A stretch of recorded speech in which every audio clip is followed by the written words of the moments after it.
Moses, "Strike the water of the Nile." Aaron lifted his staff and struck the river. Before their very eyes, a horrifying miracle unfolded.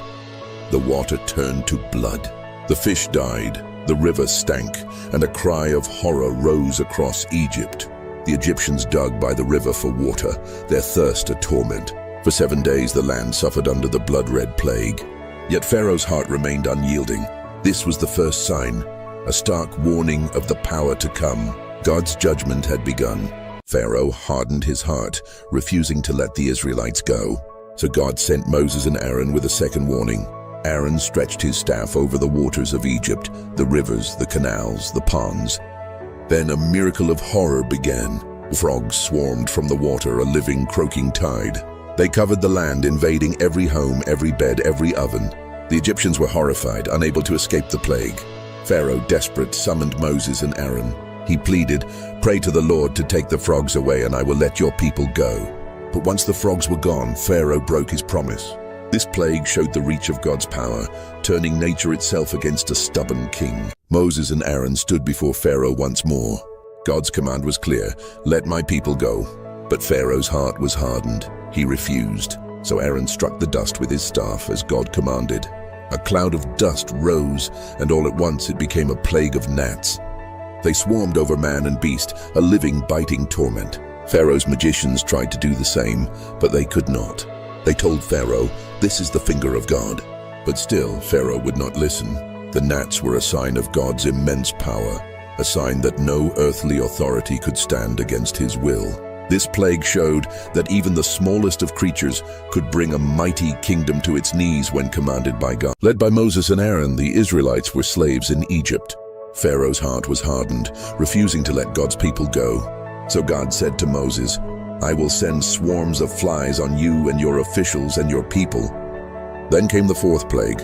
A dense cloud of flies descended upon Egypt. They filled the houses of the Egyptians, covering every surface, infesting the land. The buzzing was deafening, the air thick and dark. But in the land of Goshen, where the Israelites lived, there were no flies. God made a distinction, protecting his people. Pharaoh, overwhelmed, called for Moses and said, "Go, sacrifice to your God, but do not go very far away." He saw God's power, yet his promise was hollow. This plague showed God's sovereign control and his protection over his chosen people. Led by Moses, the demand for freedom echoed through Egypt. But Pharaoh's heart remained hard. So God unleashed a fifth plague, a pestilence on the livestock. A terrible disease swept through the fields. The Egyptians watched in horror as their horses, donkeys, camels, and cattle fell. The wealth of a nation dying in the dust. But in Goshen, where the Israelites lived, not a single animal was harmed. God made a clear distinction between his people and their oppressors. Pharaoh saw the miracle, yet his pride would not bend. He refused to let the people go. This plague revealed God's sovereign power over all creation. He protects his own, even in the midst of judgment. Led by Moses, God's warnings to Pharaoh grew dire. Pharaoh's heart remained hard, refusing to free the Israelites. So God commanded Moses and Aaron, "Take handfuls of soot from a furnace and toss it into the air." They obeyed. As the soot scattered before Pharaoh, a dreadful plague began. Boils erupted on the skin of every Egyptian and their animals, a torment of festering sores spreading across the land. The magicians of Egypt, afflicted themselves, could not stand before Moses. Yet even in this agony, Pharaoh's pride did not yield. He would not let the people go. This plague showed the undeniable power of God over all earthly authority and flesh. The Lord is a righteous judge, but his mercy is for those who trust in him. Led by Moses, the demand was given to Pharaoh, "Let my people go." But Pharaoh's heart was hardened. So God unleashed a plague unlike any seen before.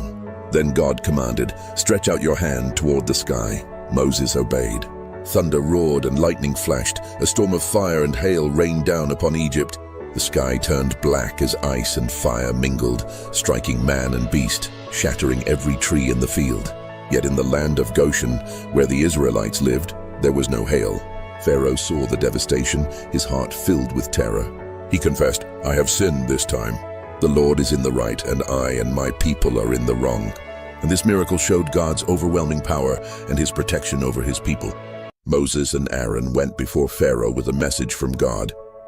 How long will you refuse to humble yourself? Let my people go. But Pharaoh's heart was hard. He refused, and a dark warning was given. God commanded Moses, "Stretch out your hand over the land." Moses obeyed. A great east wind blew all day and all night. And when morning came, it brought the locusts. They swarmed over Egypt, a living, devouring cloud. The sky turned black, the ground vanished. Every green thing that remained after the hail, the locusts consumed until nothing was left. Pharaoh, in terror, confessed his sin and begged for mercy. God sent a mighty west wind to sweep the locusts into the sea. But once again, Pharaoh hardened his heart. This plague showed the absolute power of God over all creation. Led by Moses, God's warnings to Pharaoh grew dire. 8 plagues had struck Egypt, yet the king's heart remained hard. He refused to free the Israelites from bondage. So God declared, "One more plague I will bring, then he will let you go." Then a terrifying darkness fell upon the land. It was a darkness so thick it could be felt. For 3 days, no one could see another or move from their place. Panic and fear gripped every Egyptian heart, trapped in a world without light. But where the Israelites lived, there was light. They were shielded from the suffocating gloom, a sign of God's protection. Pharaoh, humbled and desperate, finally summoned Moses and said, "Go, serve the Lord." This plague showed that even in the deepest darkness, God's light shines for his people. After 9 devastating plagues, Egypt was a land of shadows. But Pharaoh's heart remained hard, his pride a fortress against God's command.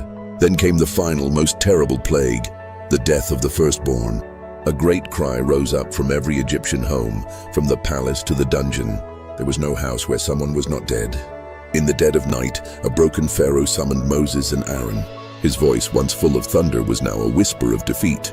"Go, leave my people," he said, "and take your flocks and your herds as you have said, and be gone." The Israelites, marked by the lamb's blood, were spared.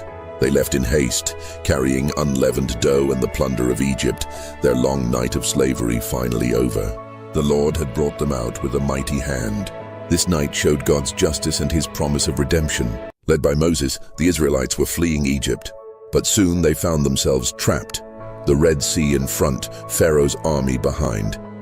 The people panicked, but Moses said, "Do not be afraid. Stand firm and see the salvation of the Lord." Then God commanded, "Stretch out your hand over the sea." Moses obeyed. A mighty wind came, and the waters parted, rising like wolves on both sides.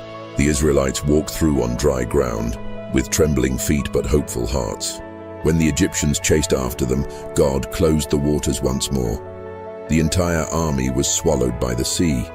The people witnessed the power of God and sang, "The Lord is my strength and my song. He has become my salvation."